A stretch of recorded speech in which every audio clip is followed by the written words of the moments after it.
അപ്പൊ നമ്മള് ഖലീഫ കണ്ടിറങ്ങിയിരിക്കുകയാണ്. പീക്ക് പടം പണ്ടൊക്കെ പീക്ക് പടം. ഒരു രക്ഷയില്ല അല്ലേ? ഒരു രക്ഷയില്ല. എക്സ്പെക്ടേഷന്റെ അത്രയും തന്ന് നമ്മളെ കിട്ടുന്നത് ഇപ്പോഴും അതിന്റെ എഫക്ട് കിട്ടും. അതെ, ഞാൻ ബാക്കിയുള്ളവരൊക്കെ എന്താണെന്ന് ഞാൻ നോക്കണില്ല. എനിക്ക് പാടെ കംപ്ലീറ്റ് വർക്കാ മക്കളെ. ഞാൻ ഉദ്ദേശിച്ചത് എന്താ, ഒരു കിണ്ണൻ ഇടിപ്പടം കാണുന്ന വിചാരിച്ചു. പൃഥ്വിരാജ് ആദ്യം മുതൽ അവസാനം വരെ ഇടിച്ചുകൊണ്ടിരിക്കും നല്ല ഇടി. പിന്നെ അത് കഴിഞ്ഞിട്ട് ക്യാമിയോ പ്രതീക്ഷിച്ച് പോയ ഞാൻ അല്ല, എന്തായാലും നമ്മൾ ആ ക്യാമിയോ ലാലേട്ടൻ പ്രതീക്ഷിച്ചാണ്. നമുക്ക് മറ്റേ ഇരട്ടി മധുരം എന്നൊക്കെ പറഞ്ഞ മാതിരി 3 ക്യാമിയോ ലാലേട്ടനടക്കം 3 ക്യാമിയോ ഉണ്ട്. ഞാൻ ഒരു രക്ഷയില്ല. വൈശാഖിന്റെ മേക്കിങ് ഇതിനകത്ത് ഇങ്ങനെ ഉണ്ടല്ലോ, നമ്മളെ ഇരുത്തി കളയും തിയേറ്ററിൽ. ഇങ്ങനെ വെരി ഫാസ്റ്റിലാ പടം പോണ. ഇങ്ങനെ പോവാണ് പടം എവിടെയും ഒരു പൊട്ടിക്ക് പോലും ഡ്രോപ്പ് ആവുന്നില്ല. ഫസ്റ്റ് ഹാഫ് ആമിർ അലി എന്ന് പറഞ്ഞിട്ടുള്ള ആ ക്യാരക്ടർ എസ്റ്റാബ്ലിഷ് ചെയ്യുന്നത് ആമിർ അലിയുടെ ഉപ്പാടെ ഉപ്പ, അതായത് വാട്ട് വി ആർ എക്സ്പെക്ടിങ് മോഹൻലാലിന്റെ ആ ഒരു ക്യാമിയോ ക്യാരക്ടർ, അതിനെ ബിൽഡപ്പ് കൊടുത്തൊരു ബിൽഡപ്പ് ഉണ്ട്. അതായത് നമ്മളെ തിയേറ്ററിൽ ഇരുത്തി ഇതെപ്പ വരും എന്നുള്ളത് ആലോചിച്ചിട്ട്, അത് ഉപ്പൂപ്പ എന്ന് പറഞ്ഞാൽ ലോക സ്മഗ്ലർ, കൊഫെപ്പോസെ എന്ന് പറഞ്ഞ സാധനം തന്നെ ഇയാൾക്ക് വേണ്ടി ഉണ്ടാക്കി എന്നുള്ള ആ ഒരു ബിൽഡപ്പ് ഇൻഫ്ലുവൻസ് കൊടുത്ത സ്ഥലത്ത് നിന്ന് നമ്മളിങ്ങനെ ഇരിക്കുകയാണ്. എന്ത് ഇയാളെപ്പോ വരും. പക്ഷെ ആ എക്സ്പെക്ടേഷന്റെ മുകളിൽ പൃഥ്വിരാജിന്റെ ക്യാരക്ടർ വന്നു. എന്താ പറയാ, നമ്മൾ ആ ഒരു പ്രതീക്ഷ ഭയങ്കരമായിട്ട് ഇൻഫ്ലുവൻസും ആണ് ഈ ക്യാരക്ടറിന്റെ ലൈന്. പൃഥ്വിരാജിന്റെ ക്യാരക്ടർ എസ്റ്റാബ്ലിഷ്ഡ് ആവുക,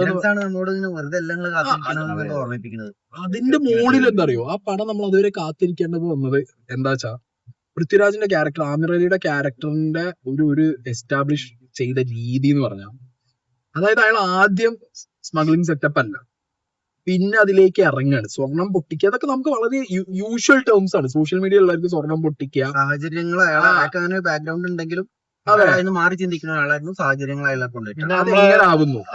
എയർപോർട്ടിൽ നടക്കുന്ന കുറച്ച് കാര്യങ്ങളല്ല, പാർട്ടി എയർപോർട്ടിൽ പറ്റിയതേ, അതായത് സ്വർണ്ണക്കടത്തിന്റെ എല്ലാം 10 കിലോ പുറത്തു കൂടെ കടത്തുമ്പോ ഏതെങ്കിലും പാവപ്പെട്ടവരെ പരിപാടി, അതൊക്കെ സ്വർണ്ണക്കടത്തിന്റെ കുറെ നമുക്കറിയാവുന്ന, അല്ലാതെ എക്സ്ട്രാ എലമെന്റ്സ് അല്ല, നമുക്കറിയാവുന്ന എലമെന്റ്സും, പിന്നെ നമ്മുടെ നാട്ടിൽ തന്നെ നടന്ന ഡിപ്ലോമാറ്റിക് ബാഗേജും പാർട്ടി സെക്രട്ടറി പരിപാടിയും അതൊക്കെ അതിനകത്തുണ്ട്. അതൊക്കെ വെച്ച് സാധനം സെറ്റ് ആക്കിയിട്ടുണ്ട്. ഫസ്റ്റ് ഹാഫ് മൊത്തം ഞാൻ പറയല്ലോ, ആമിർ അലിയുടെ ക്യാരക്ടർ ഉപ്പാടെ ക്യാരക്ടറിൽ നിന്ന് എങ്ങനെ മാറി സഞ്ചരിച്ചു, എങ്ങനെ അയാള് സ്മഗ്ലിങ്ങിലേക്ക് എത്തുന്നു. പിന്നെ സ്വർണം, ഞാൻ സ്ഥലപ്പേര് പറഞ്ഞൊന്നും പറയുന്നില്ല, ആ സ്ഥലപ്പേരും സ്വർണം കൂടി ആയപ്പോഴത്തേക്ക് കൺവിൻസിങ് ആണ് സാറേ. ലാർജർ ദാൻ റിയൽ ലൈഫ് അല്ല, കാരണം ഞങ്ങൾ മലപ്പുറത്തും കൂടി ഉള്ളത് നമുക്ക് അറിയാം. ചിലപ്പോ ഡൗൺ സൗത്ത് അറിയില്ലേ,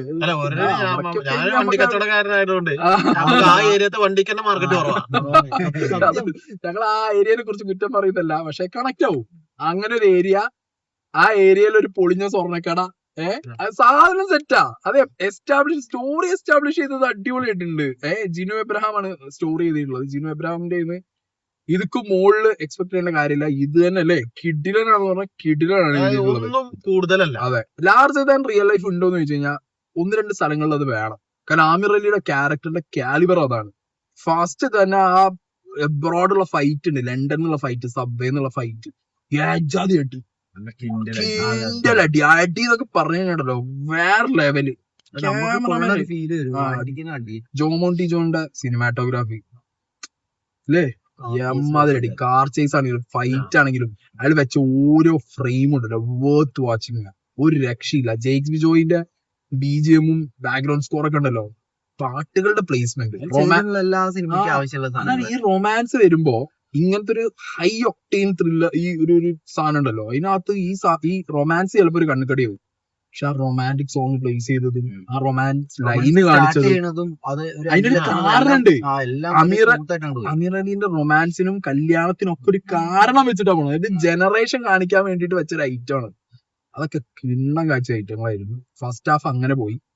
ഫസ്റ്റ് ഹാഫിൽ ഒരു കാര്യം ശ്രദ്ധിക്കണം, ഈ സിനിമയുടെ അകത്ത് സിനിമയുടെ പ്രസന്റ് ടൈം ലൈനും ഒരു പാസ്റ്റും ഉണ്ട്. ഇത് രണ്ടും അമീർ അലിയുടെ ക്യാരക്ടറിനാണ്.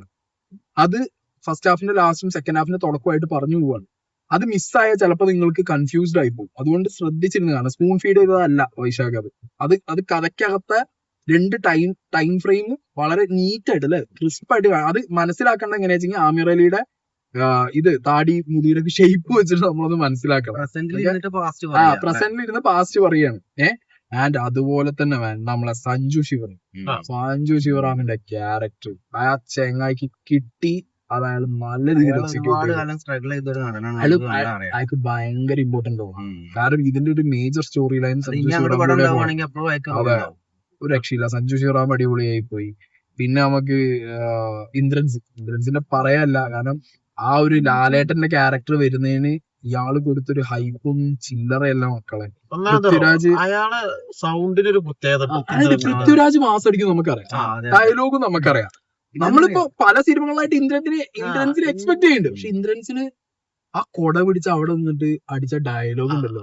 പിന്നെ മാത്രല്ല നമുക്കൊന്നും തോന്നൂല ഇയാളൊക്കെ ചെറുപ്പകാലത്ത് എന്തൊക്കെ സംഭവമായിരുന്നു ഈ നാട്ടിൽ തോന്നുന്ന രീതിയിലുള്ള റിട്ടയർഡ് സ്മഗ്ലേഴ്സ്. അത് വേറെ ലെവൽ ഐറ്റം. അങ്ങനെ ഒരു എന്താ പറയാ, ഫസ്റ്റ് ഹാഫ് മൊത്തം ഇവരെ ഗ്യാങ് കൊണ്ടുപോയി. സെക്കൻഡ് ഹാഫ് ആകുമ്പോഴത്തേക്ക് ഒന്നും കൂടി നിഖിൽ മുകേഷ് എടുത്തു പറയേണ്ടത് ഒരു NRI സ്മഗ്ലിംഗ്, ഒരു എന്താ പറയാ ഹാരിസ് അമീർ അലി ജയന്റ് ബിഗ് ഷോട്ട് ആയിട്ടുള്ള ഒരു ക്യാരക്ടറാണ്. അതൊരു ഭയങ്കര ലാർജ് ക്യാരക്ടറാണ്. ആ ക്യാരക്ടറിന് പറ്റിയ ഒരു കാസ്റ്റിംഗ് അല്ലെ. ഒരു ഫ്രഷ്നെസ് ഉണ്ടായിരുന്നു നിഖിൽ മുകേഷിന്.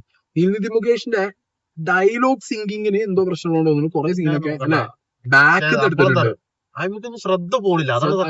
എനിക്കെന്താ പറ്റിയ ചില സമയത്ത് നമ്മൾ ആ ഫേസ് കാണണല്ലോ, വില്ലന്റെ ഫേസ് കാണണം നമുക്ക്. വില്ലൻ ഡയലോഗ് അടിക്കുമ്പോ ചില സമയത്ത് അത് ബാക്ക് കാവർ ചെയ്ത് ഫേസ് കാണിക്കുന്ന സമയത്തൊക്കെ അത് അടിപൊളിയാണ്. കാരണം അയാൾക്ക് കുറച്ച് പറഞ്ഞാൽ ലിപ്പ് ഉള്ളത് അയാൾ ചെയ്തു, പക്ഷെ അയാളെ കൊണ്ട് ഓവർ ചെയ്യിച്ചില്ല. അതാണ് ബുദ്ധി, അത് ഡയറക്ടറിന്റെ ബുദ്ധി. അയാളെ കൊണ്ട് ഓവർ ചെയ്യിച്ചില്ല. ഓവർ ചെയ്യിച്ച കയ്യിൽ നിന്ന് പോയി അത് ജയിച്ചില്ല. പിന്നെ ഷെമ്മീത്തിലൊക്കെ അറിയാലോട് ചെങ്ങായിയൊക്കെ ഒന്നും പറയല്ല. അത് ചെയ്യാനും എന്ത് ചെയ്യാനും മൂപ്പര് ഓക്കെയാണ്. മൂപ്പര് എന്തിനും ഓക്കെയാണ്.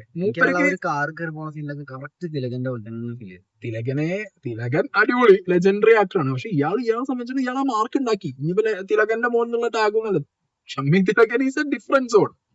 വേറെ ലെവല്. അയാള് വില്ലനായ വില്ലൻ തന്നെ, കോമഡി ആയ കോമഡി തന്നെ. ചേഞ്ച് ഉണ്ട് അവസാനത്തേക്ക് ടോൺ ഡൗൺ ആയി. അതെ. അങ്ങനെ സെക്കൻഡ് ഹാഫ് മൊത്തം പിന്നെ വേറൊരു നെറേറ്റീവ് കൊണ്ടുവരികയാണ്. അതായത് ഇവരുടെ ലൈഫിൽ ആദ്യം എസ്റ്റാബ്ലിഷ് ചെയ്ത ആ ഒരു ലാർജ് സാധനം, സ്വർണ്ണക്കടത്ത് സെറ്റപ്പ് സാധനങ്ങളൊക്കെ എങ്ങനെയാണ് ബ്രേക്ക് ഡൗൺ ആവുന്നത്. പിന്നെ അതിൽ നിന്ന് അമീർ അലിയുടെ ക്യാരക്ടർ അതില് രഞ്ജി മണിക്ക് പിന്നെ യൂഷ്വലി ഷമീദിലങ്ങനെ പറഞ്ഞ പോലെ തന്നെ രഞ്ജി മണിക്ക് എന്ത് പറയാൻ അയാളെ കുറിച്ചൊക്കെ. ഇതിൽ ഏറ്റവും സോഫ്റ്റ് ആയിട്ടിരിക്കേണ്ട ക്യാരക്ടർ അത് അത്രയും സോഫ്റ്റ് ആയിട്ട് തന്നെ അയാൾ പോയി അല്ലെ. അത്രയും കിടിലായിട്ട് അയാൾ ചെയ്തിട്ടുണ്ട്. അതുപോലെ ഇതിനകത്തുള്ള ഒരു ഫൈറ്റ്, അതായത് എല്ലാ ഫൈറ്റും നമുക്ക് ഗൂസ് ബംസ് തന്നു. ഗൂർഖകളുടെ ഫൈറ്റ്, അത് മറ്റേ നിഞ്ച ഫൈറ്റ് ഒക്കെ കാണുന്നവരെ ഫൈറ്റ് നമ്മൾ ഒരിക്കലും എക്സ്പെക്ട് ചെയ്യും. നമ്മൾ അപ്പോഴൊക്കെ എക്സ്പെക്ട് ചെയ്യുന്ന ഏതെങ്കിലും ഒരു ക്യാരക്ടർ അവിടെ വരും. സാധാരണ സിനിമയിൽ അങ്ങനെയാണല്ലോ, ഇവരടിക്കുമ്പോ ഏതെങ്കിലും ഒരു ക്യാരക്ടർ വരും.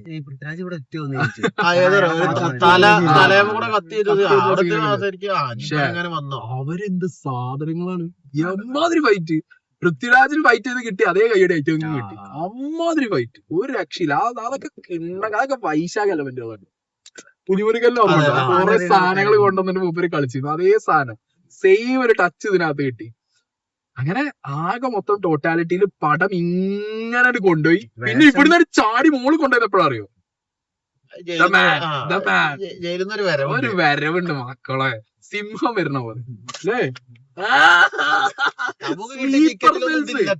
ഞാനൊരു കാര്യം പറയാം, ഖലീഫ കണ്ട് തുടങ്ങുമ്പോ തന്നെ പൃഥ്വിരാജിന് കയ്യടി ഉണ്ടായിരുന്നു എല്ലാണ്ട്. പക്ഷേ ക്ലൈമാക്സിലെ ക്യാമിയോ, സ്ലീപ്പർ സെൽസ് തിയേറ്റർ പൊട്ടിച്ച സാധനം എന്ത് ജാതിയുടെ കാല് കാണിക്കുമ്പോഴും ഈ ചങ്ങലട്ടാലെ പുറത്തിറങ്ങി പറയുമ്പോ തന്നെ അവിടെ അയാള് കാണിക്കുന്നുണ്ടായിരുന്നില്ല. അയാളെങ്ങനെ കാണിച്ചത് ബ്ലർ ചെയ്ത് കൊണ്ടുപോകുമ്പോ തിയേറ്റർ തരി. മറ്റേ ഈ ബാഹുബലിയിലെ സിനിമയിലെ സീനായിരുന്നു. നിലം ധരിക്കില്ല ബാഹുബലി ചുള്ളനായി നിന്നിട്ട് രഞ്ജി പണിക്കർ ഉണ്ടല്ലോ ഒരു തോക്ക് പിടിച്ച് ഒരു ഫോട്ടോ ഉണ്ട് അവിടെ. ആ സീന് ലാസ്റ്റ് കാണിക്കുമ്പോഴാണ് ആ ഫോട്ടോ നോക്കണ്ടേ. ഫോട്ടോ വരുമ്പോ മോനെ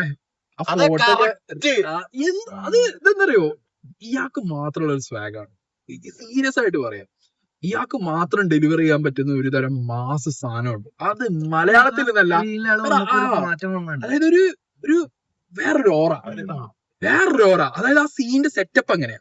അയാളെ ക്യാരക്ടർ അതുവരെ നമ്മള് നേരത്തെ പറഞ്ഞ പൃഥ്വിരാജ് ആ. കുറെ നമുക്ക് അല്ല അയാളെ സീൻ കാണിക്കുന്നതിന് മുന്നേ അവിടെ വേറൊരു ക്യാമിയോ വരുന്നുണ്ട്, മനസ്സിലായോ? പിന്നെ ഇയാൾക്ക് സിനിമന് തുടക്കം മുതൽ ബിൽഡപ്പാ ലാലേട്ടന്റെ ക്യാരക്ടർ, അതായത് പൃഥ്വിരാജിന്റെ മുത്തശ്ശന്റെ ക്യാരക്ടറിന് ബിൽഡപ്പാ. അത് കൊഫെ പോസ വരെ അല്ല ഞാനെന്തോ നാട്ടിക്ക് കൊണ്ടുവന്ന ആള് ഇപ്പം പറയുന്നുണ്ട് എന്റെ 16ാമത്തെ വയസ്സിലെ ലാസ്റ്റ് ഞാൻ കണ്ടത് അടുത്ത് പോയി പറയും ഫാസ്റ്റ് ആള് വരുന്നത് അപ്പൊ അതിനെക്കാട്ടി കൂടുതൽ സന്തോഷം. വരവ് എന്നൊക്കെ പറഞ്ഞു കഴിഞ്ഞാ പറയുമ്പോ പൃഥ്വിരാജിന്റെ ഉപ്പാന്റെ ഉപ്പയാണ് വരുന്നത്. ഉപ്പാപ്പയാണ് വരുന്നത്. പക്ഷെ അല്ല അതിന് ലാറ്റ കൈകൊണ്ടൊരു ഇതുണ്ട്, സാധനങ്ങളുണ്ട്. അതൊക്കെ ഇട്ടുകൊടുത്തത്. പക്ഷെ സ്റ്റിൽ എന്താ അറിയോ, വന്ന് ഡയലോഗ് അടിക്കുക, ആ ഒരു എന്താ പറയാ മേരാ ബേ മറ്റേ ഡയലോഗ് എന്ന് പറയണ്ട, അതൊക്കെ പറയാ. ചെങ്ങായി ഉണ്ടല്ലോ ഒരു നമ്മളൊരു വേറൊരു സ്ഥാനത്തേക്കും കൊണ്ടുപോയി.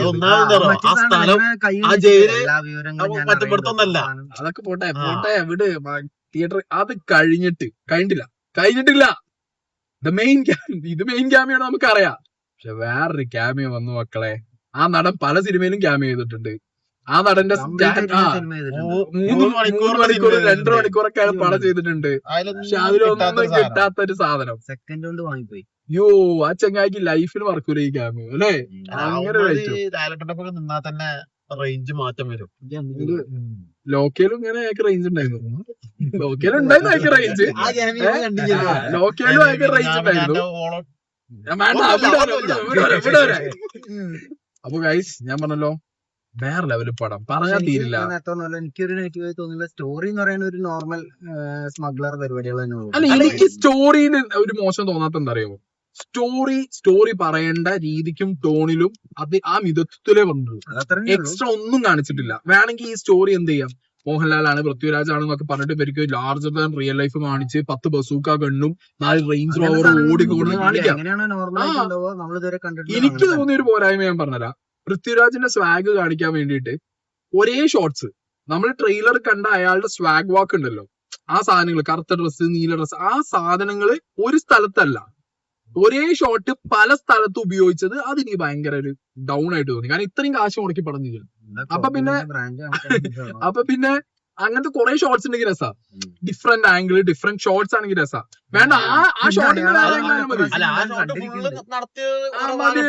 പക്ഷെ ഇതെന്താ അറിയോ, ഒരേ സാധനം ഡിഫറെന്റ് സ്ഥലത്ത് ആ സിനിമേന്റെ പല പല പല ടൈം ലൈനിലാണ് കാണിക്കുന്നത്. ഒരേ ടൈം ലൈനിലല്ല കാണിച്ചേ, പല ടൈം ലൈനിലും ഈ സാധനം കാണിച്ചപ്പോ എനിക്ക് അത് എന്തിനാണ് ആ സാധനം റിപ്പീറ്റ് അടിച്ച് വെച്ചതെന്നുള്ളത് തോന്നി.